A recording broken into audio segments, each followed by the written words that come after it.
Parfait symbole des traditions d'Ionia, Karma est une âme très ancienne, qui s'incarne à chaque génération dans un nouveau corps, illuminant de sa sagesse ceux qui suivent ses enseignements. Elle est aujourd'hui incarnée en Dara, une jeune femme de la province de Shonzan. Dara était une jeune fille forte et indépendante, avant d'être frappée par d'étranges visions, qui lui semblaient être des souvenirs qu'elle n'avait elle-même jamais vécus. Convaincue qu'elle devenait folle, elle fut confinée au temple des soigneurs, et lorsqu'elle croyait qu'elle y serait enfermée pour toujours, d'étranges moines vinrent à son village.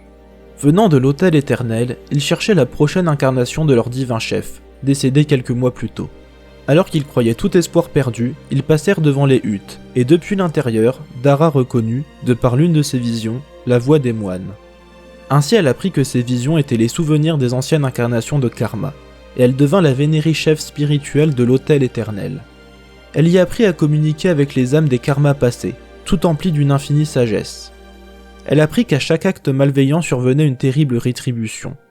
Alors même qu'elle devenait Karma, elle était en désaccord avec cette philosophie. Lorsque les envahisseurs noxiens se déclarèrent, les croyances de Karma furent défiées.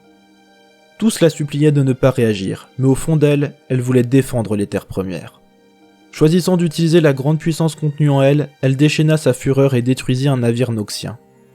Beaucoup se réjouirent de cette victoire, mais les moines pensaient que Karma avait perturbé l'équilibre, souillé son âme et qu'elle devait désormais se retirer et méditer, sans plus jamais blesser.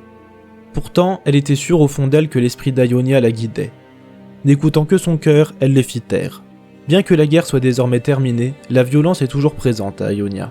Karma, elle, prêche sa propre voie. Vers la paix si possible, vers l'action quand nécessaire.